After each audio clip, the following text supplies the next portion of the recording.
Alright, hey guys, I'm back again with another prediction slash recap video. The first one was a prediction video on just how I thought the first week was going to go, seeing no play from about a few of the teams, and then a few of the other teams my old team had scrimmed against them. We're going to recap last week, so we'll go over what my predictions were and what ended up happening. So I ended up having L&L go 3-2 versus Grizzlies. It seemed like Grizzlies was really trying to force Sombra, and even when it wasn't really working for them, I think that's probably all they practiced, so they were really hard forcing it. And I wrote a note, basically just Sombra would decide the series, and it ended up doing that, but I thought LNL was going to be more practiced on it, and they were going to abuse it more, but they didn't play it as much. The XL2 Toronto series ended up going like all the way, and it was actually a really close series. I had it going 3-1 initially from XL2.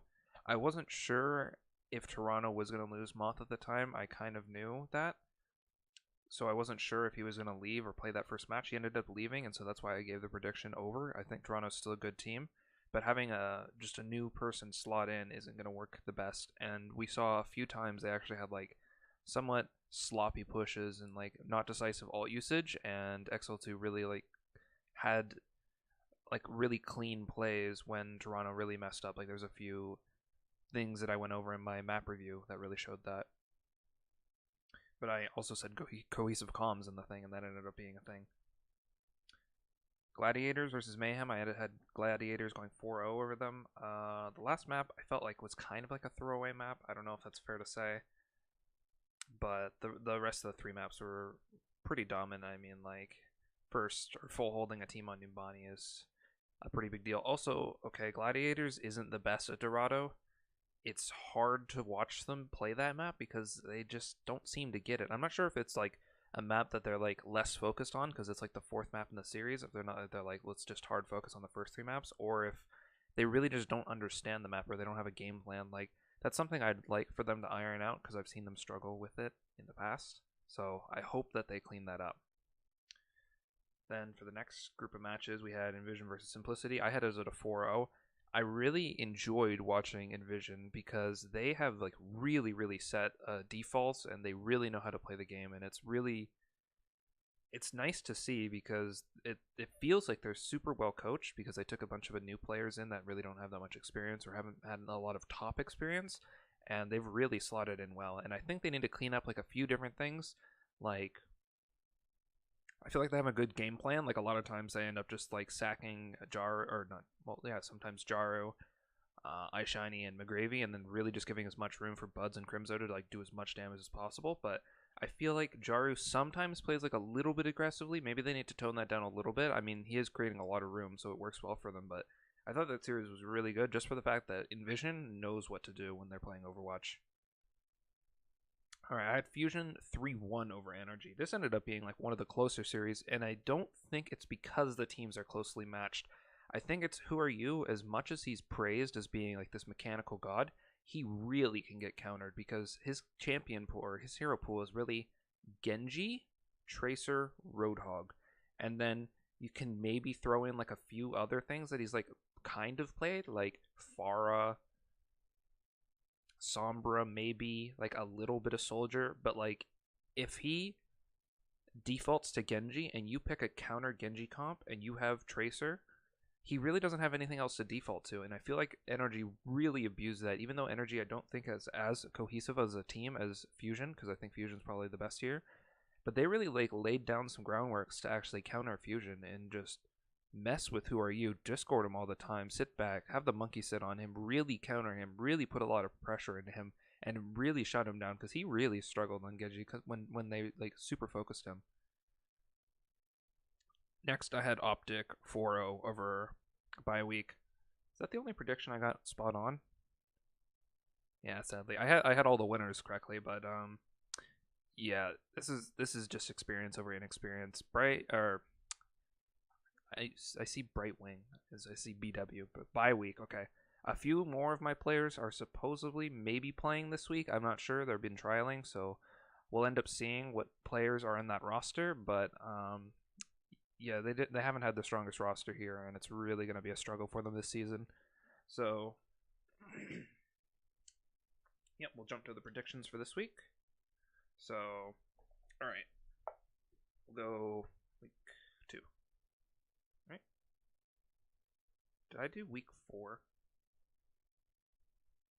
Okay, I messed this up. I messed this up in my writing. I did the week 4 matchups because I thought the thing would go like this in a line, but it goes like this in a line. Okay. Notes don't matter anymore. We're focused. All right. LNL versus Toronto. I basically took notes on like the wrong matchups. That's unfortunate.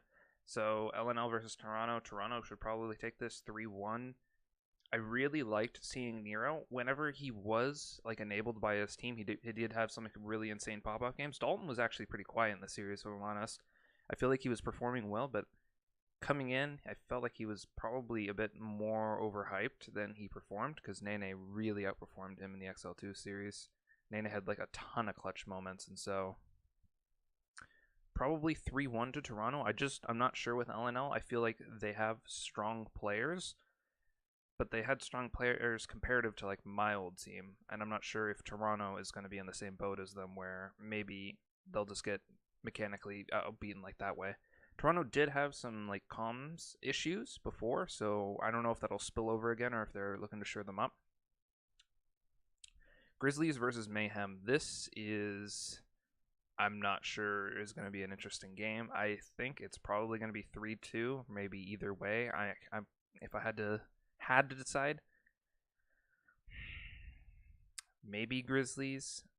I guess I'm not definitive on either of the teams. I thought both of them looked pretty weak, and they didn't look like they had a lot of direction, and it didn't look like they could take a lot of foothold in their games. So I don't feel that strongly about either of these teams. They seem like they need a lot of more direction and a lot more time to like stay cohesive, and this is probably going to be one of the weaker games this week.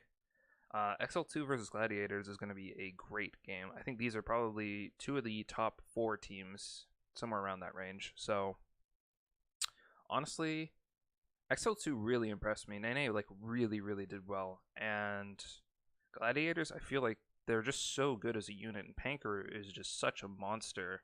So it'll be really tough. Like this is probably the closest game. Maybe Envision is up there as well. Envision NRG. So this is probably gonna be like a really close 3-2 game. And I'm gonna edge to Gladiators. Although I feel like Corey is going to get outclassed by Nene. Nene, it just has so many pop-off moments that it's going to be hard to hold him down. Also, I feel like XL2 struggled with Mangachu on Genji. He is really hit or miss. Like sometimes he's really amazing and had like some really good blades. Sometimes he really had some like shoddy blades that just like did not work at all. And so I think he's really good on Sombra and Pharah. If they can force that looks really good for them. But I'd like for them to stick more in that direction and like more so abuse Sombra, maybe stick away from the Genji as much because I didn't feel like it was their strong suit. Alright, next. I keep looking at my notes, but I don't have anything on them. So, Fusion versus Optic. I think this is going to be pretty decisive towards Fusion. Maybe Optic can steal like a little bit of notes that NRG laid down where you counter who are you, but I mean, you have to have the players to do it, and I don't know if they have the players to really counter them, like take them on like a one-on-one basis to actually like win that matchup. Simplicity versus Bioweek.